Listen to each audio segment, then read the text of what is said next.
우리에게 주시는 하나님 말씀은 사도행전 8장 14절에서 25절 말씀입니다.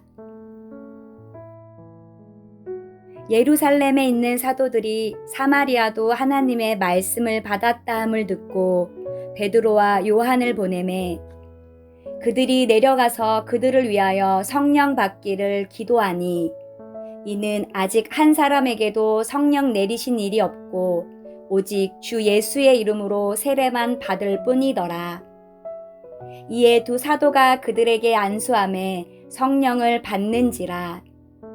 시몬이 사도들의 안수로 성령 받는 것을 보고 돈을 들여 이르되 이 권능을 내게도 주어 누구든지 내가 안수하는 사람은 성령을 받게 하여 주소서 하니 베드로가 이르되 내가 하나님의 선물을 돈 주고 살 줄로 생각하였으니 내 은과 내가 함께 망할지어다.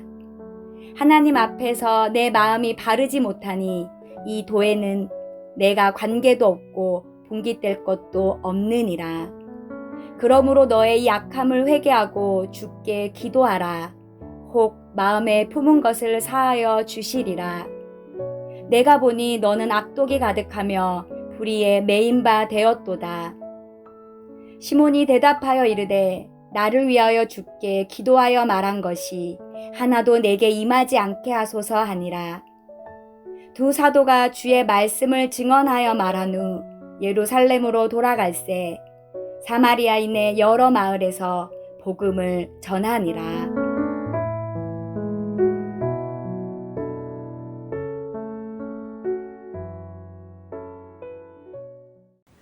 스데반 집사님의 순교를 시작으로 초대교회는 큰 박해를 받고 사도들 외에 모든 성도들이 예루살렘을 떠나 유대와 사마리아의 모든 땅으로 흩어졌습니다.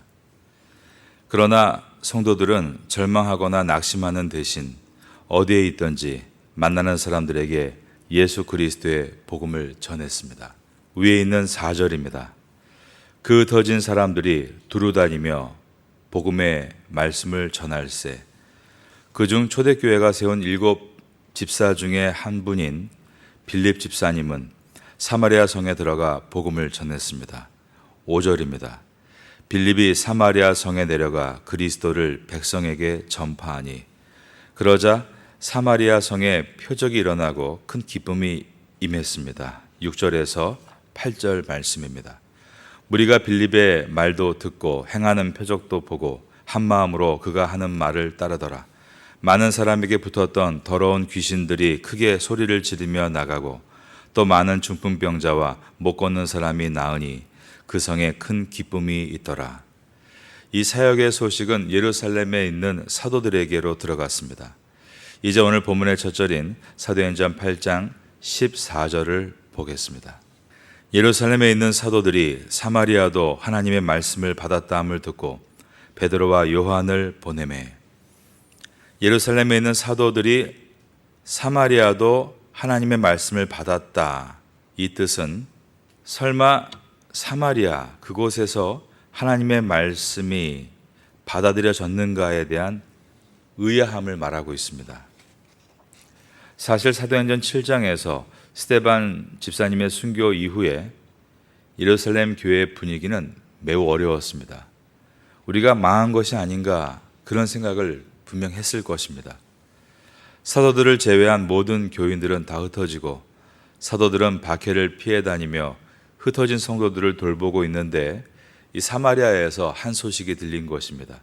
사마리아에서도 예수 그리스도를 믿기 위해 세례를 받고 있다라는 소식이었습니다. 이 소식에 가장 놀란 것은 예루살렘 교회였습니다.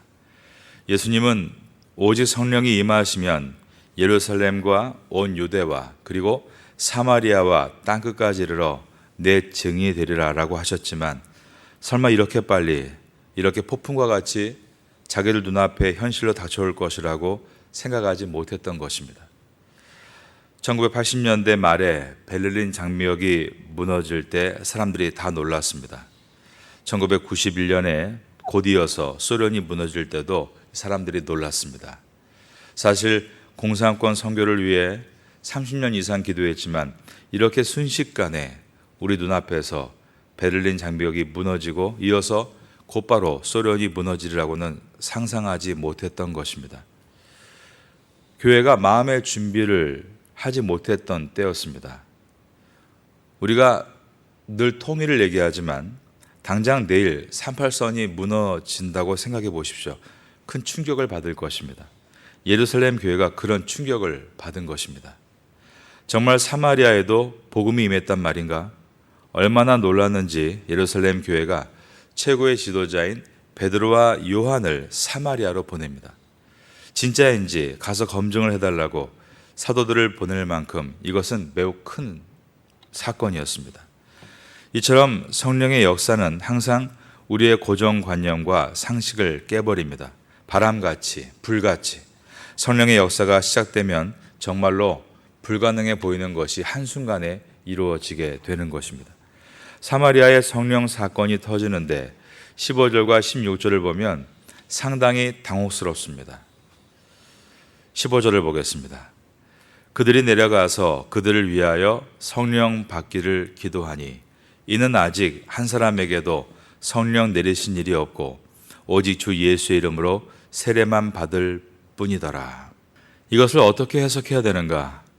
주님의 이름으로 물 세례를 받았을 뿐 아직 한 사람에게도 성령 내리신 일이 없다라고 나와 있습니다.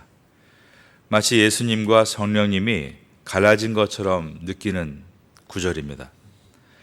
예수님의 이름으로 물 세례를 받는 것과 성령이 내리신 사건이 별개인가? 이 부분은 예수님께서 니고데모라는 바리새인에게 자세히 가르쳐 주셨던 일이 있습니다.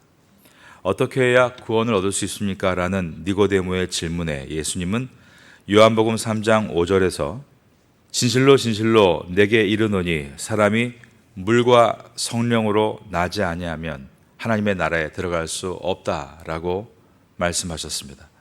여기서 물은 물 세례를 말하고 성령은 성령 세례를 말합니다. 이 두 가지를 모두 경험한다라고 하셨습니다. 물 세례는 예수님의 이름으로 받는 세례입니다. 예수님의 제자들에게 예수님은 너희는 모든 족속으로 제자를 삼아 아버지와 아들과 성령의 이름으로 세례를 베풀라. 즉 이 세례가 물 세례를 말하고 있습니다. 물 세례는 내가 예수님을 믿겠다 고백하면 주는 것입니다. 그리고 물 세례를 받았을 때 공식적으로 교회의 한 일원이 됩니다. 그런데 물 세례의 한계, 이 물 세례의 위험성이 있다면 대부분 구원의 확신을 갖고 물론 세례를 받겠지만 때로는 구원의 확신이 정확하게 없는 사람들도 믿음의 사각지대에서 물 세례를 받을 수 있다는 데 있습니다. 예를 들어 군대에서 신병 교육대에 들어갔을 때 6주 훈련 가운데 매주일 1주, 2주, 3주, 4주를 나온 병사들 중에 이제 5주 차 정도에 한꺼번에 1000명씩 세례를 줍니다. 군대에서 주는 세례를 진중 세례라고 합니다. 그들이 전부 예수님을 나의 구주로 영접했다는 확실한 믿음을 가지고 영접하는지는 알 수가 없습니다. 내가 믿겠다고 말하는 병사들에게 목사님이 의심의 눈초리로 바라보면서 정말 그런지 아닌지 한번 내가 시험 보겠다라고 말할 수 없는 것입니다. 어떤 병사는 초코파이 때문에 세례의식까지 나오는 경우도 있습니다. 세례의식을 치르고 나면 더 많이 준다는 것을 알기 때문입니다. 이처럼 외적인 의식이 강조되는 물세례의 위험성은 사람의 눈을 속이고 세례를 받는 믿음의 사각지대가 분명히 있을 수 있다는 데 있습니다. 이제 다룰 마술사 시몬의 경우가 그런 경우입니다. 시몬과 같이 예수님을 믿겠다라고 세례를 받았는데 구원의 확신이 없이 물세례만 받고 교회에 다닐 수 있는 것입니다. 그러나 성령 세례는 다릅니다. 속이지 못합니다. 문자 그대로 거룩한 하나님의 영이 내 속을 뚫고 들어오는 것입니다. 그래서 성령 세례를 성령님이 인치셨다라고 표현합니다.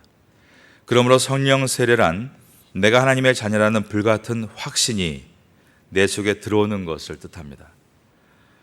여러분은 여러분의 구원자가 예수님이심을 믿으십니까?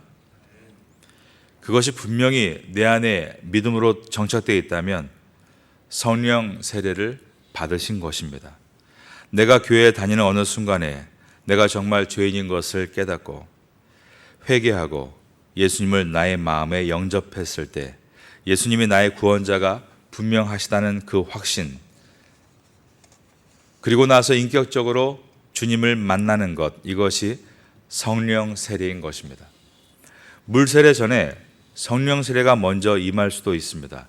친구 따라 교회에 놀러 갔는데 거기에서 큰 은혜를 받고 눈물로 회개하고 예수님을 나의 구주로 영접했습니다. 아직 물 세례를 받지 않았는데 예수님을 나의 구주로 확신하는 성령 세례를 먼저 받은 것입니다. 저도 고등학교 2학년 때 교회 부흥회에 참석해서 큰 은혜를 받고 나의 죄를 회개하고 예수님을 영접하고 구원의 확신을 얻는 성령 세례를 경험했습니다.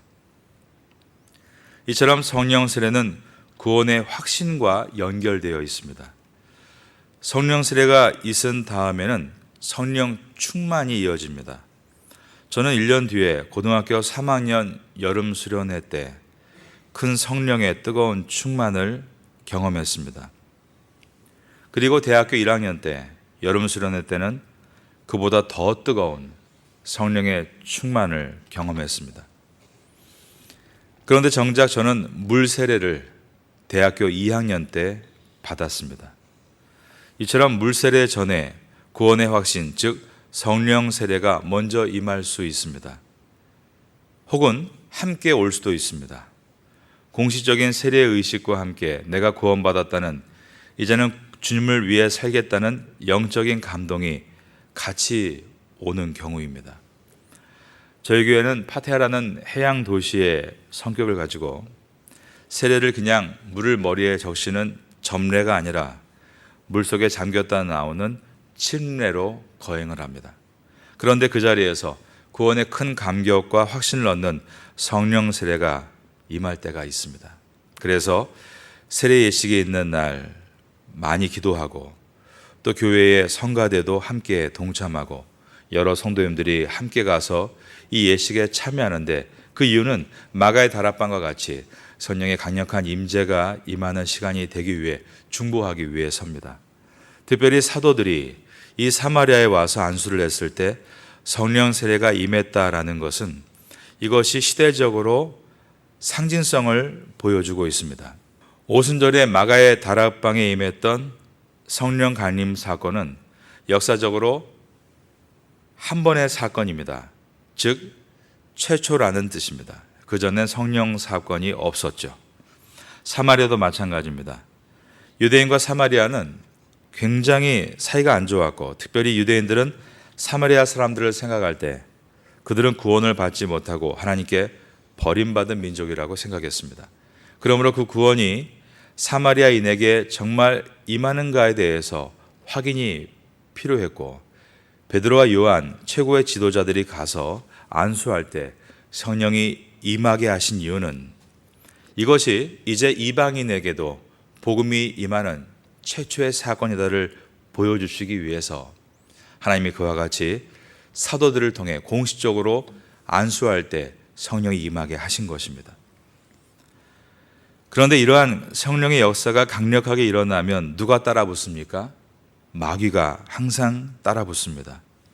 기독교 역사에 성령의 역사가 크게 일어난 곳에 늘 이단이 득세했고 교회가 갈라지는 일들이 있었습니다. 한국 교회를 보아도 우린 잘 알고 있습니다. 그래서 부흥을 사모하며 준비할 때 우리는 또한 마귀의 발악을 감안해서 영적 전쟁도 잘 준비해야 하는 것입니다. 사마리아에서 영적인 시험은 마술사 시몬으로부터 시작됐습니다. 시몬에 대한 프로필이 9절에 나와 있습니다. 그 성에 시몬이라 하는 사람이 전부터 있어 마술을 행하여 사마리아 백성을 놀라게 하며 자칭 큰 자라 하니, 이 시몬이라는 사람은 성경 전체에 딱 한 번 이곳에 등장합니다. 그의 직업이 마술사였는데 그냥 매직 정도가 아니라 영어 성경에 보면은 sorcery라고 되어 있습니다. 마술이란 단어를 쓸 때 매직이 있고 소서리가 있는데 쓰는 용도가 다릅니다. 소서리는 신과 접촉해서 어떤 술수를 행하는 것을 뜻합니다. 사마리아에서는 낮은 사람부터 높은 사람까지, 못 배운 사람부터 많이 배운 사람까지 모두가 이 신접한 시몬의 마술에 현혹되어 있었습니다. 시몬은 사마리아에서 필적할 만한 사람이 없을 만큼 큰 무당이었던 것입니다. 자기 스스로에게 큰 자라고 했습니다. 9절에 자칭 큰 자라 하니, 그런 사람이 빌립 주서를 만나자 깜짝 놀랐습니다. 그것은 자기가 상대했던 어떤 영보다 더 큰 영을 소유한 사람이었기 때문입니다. 이 검객들이 서로 칼을 한번 탁 대보면 상대방을 안다고 하죠. 그래서 칼을 맞대보고 자신이 없으면 검을 다시 꺾고 고개를 숙인다고 합니다. 빌립을 보자 시몬이 칼을 내린 것입니다. 자신이 경험한 어지간한 귀신들과는 상대가 안 되는 하나님의 영이 빌립 집사님과 함께 있었기 때문입니다. 그래서 삽으로 모십니다. 꼬리를 내리고 빌립을 쫓아다닌 것입니다. 사람들은 와, 우리 사마리아에 가장 유명했던 시몬이 크리스찬이 되었으니 얼마나 대단한가라고 박수를 쳤겠지만 사실 이럴 때 두고 봐야 합니다. 시몬이 빌립에게 세례를 받았습니다. 그리고 전심으로 따라다니고 있습니다. 여기까지는 분명 긍정적이라고 말할 수 있습니다. 그런데 그가 빌립의 무엇을 보고 놀라고 따라가고 있는가? 13절입니다. 시몬도 믿고 침례를 받은 후에 전심으로 빌립을 따라다니며 그 나타나는 표적과 큰 능력을 보고 놀라니라. 표적과 큰 능력을 보고 놀랐다라고 되어 있습니다. 그리고 빌립을 따라다닙니다. 즉 본질이 아니고 현상을 믿고 있다는 것입니다. 그러니까 믿고 세례를 받았지만 그것은 예수님의 십자가의 구원을 믿고 감격하고 있는 것이 아니라 빌립의 권능이 자기 마술보다 큰 것을 믿고 있는 것입니다. 그래서 베드로에게 가서 성령의 권능을 돈으로 사고 싶어 했습니다. 18절과 19절을 보겠습니다.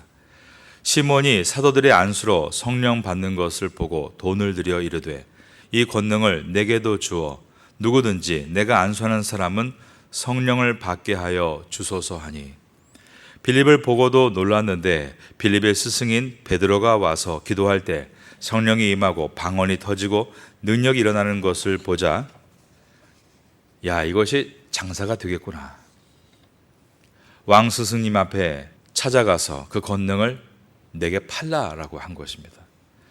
성령을 상품화하려고 했다는 것입니다. 이것이 초대교회에만 있었던 일일까? 기독교 2000년 역사 가운데 사탄이 성령의 역사를 타락시키려고 얼마나 많은 악한 일을 해왔는지 모릅니다.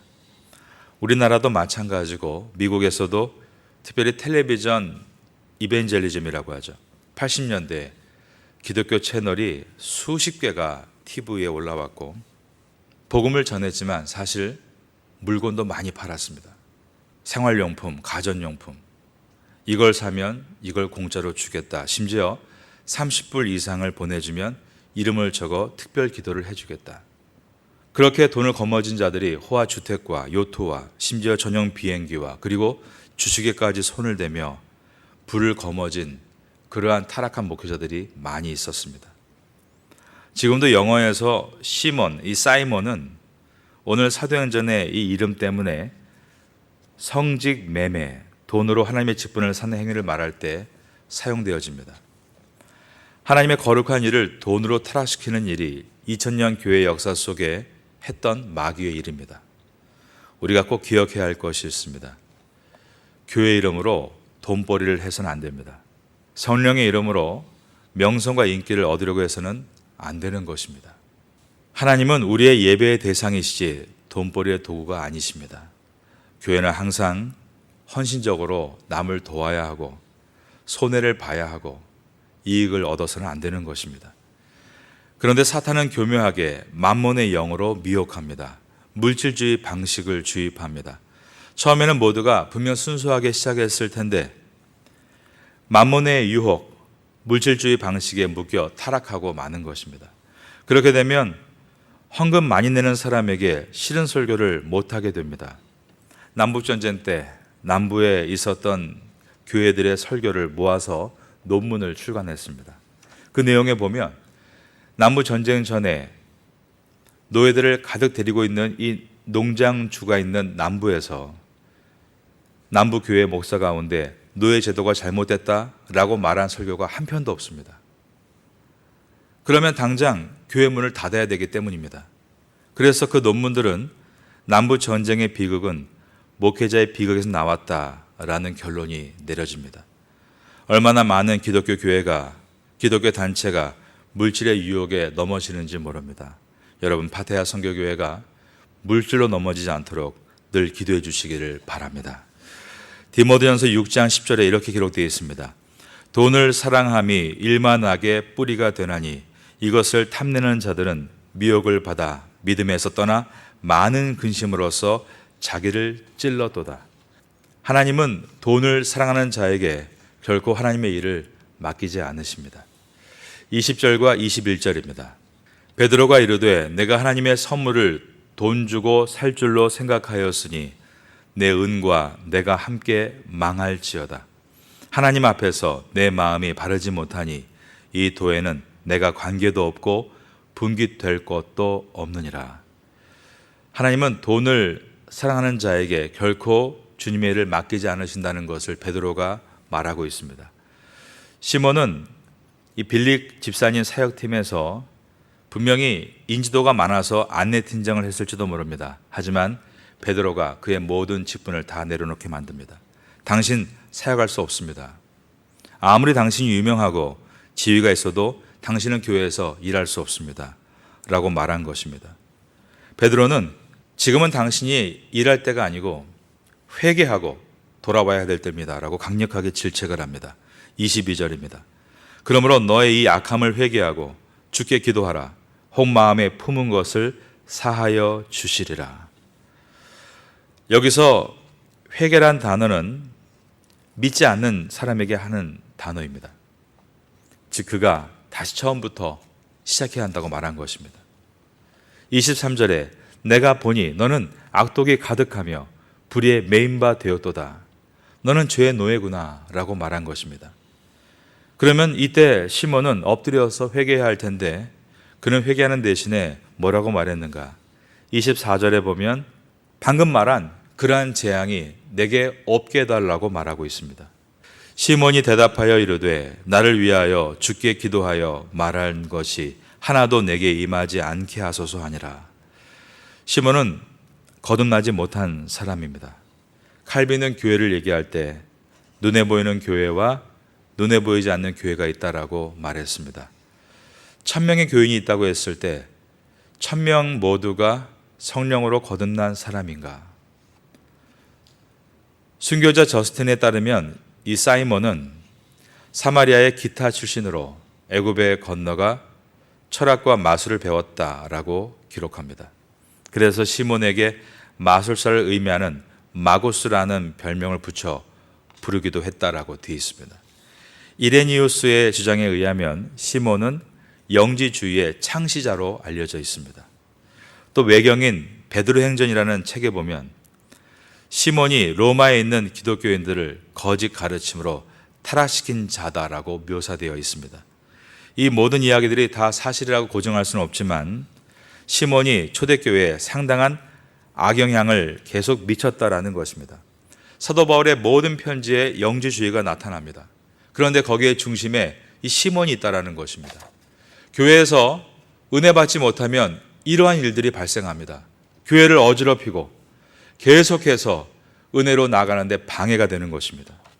초대교회가 교인들의 수를 셀 때 2장 41절에서 신도의 수가 3,000이다 라고 되어 있고, 그리고 6장 7절에서는 예루살렘에 있는 제자의 수가 심히 더 많아지고 라고 하며 교회에 들어온 사람을 신도, 제자들의 수라고 이야기합니다. 즉 교회는 들어오면 반드시 거듭나고 구원된 사람이 숫자로 읽혀져야 한다는 것입니다. 파타야 선교교회가 사람의 숫자를 생각하는 교회가 아니라 물론 넓게 열어 누구든지 오는 구원의 문이지만 항상 우리가 한 지체가 됐을 때는 어느 누구도 구원에서 누락되지 않도록 서로를 돌보며 예수의 복음을 간직할 수 있도록 우리가 만들어야 되는 것이 우리의 사명인 것을 다시 한번 깨닫게 됩니다. 그래서 이 시대에 정말 진정한 구원의 문이 될 수 있는 파타야 선교교회가 될 수 있도록 기도해 주시고 그 일에 각자의 자리에서 쓰임받는 우리가 될 수 있기를 예수님의 이름으로 축원합니다. 지금은 함께 기도하는 시간입니다. 7월의 공동 기도 제목은 첫째, 태국의 교회들이 부흥되게 하소서. 둘째, 세계의 교회들이 부흥되게 하소서. 셋째, 한인 디아스포라 목회자 포럼을 잘 준비하고 마치게 하소서. 넷째, 장애인 사역 1주년 행사를 잘 준비하게 하소서. 말씀을 붙잡고 기도하는 귀한 시간 되시기를 소망합니다.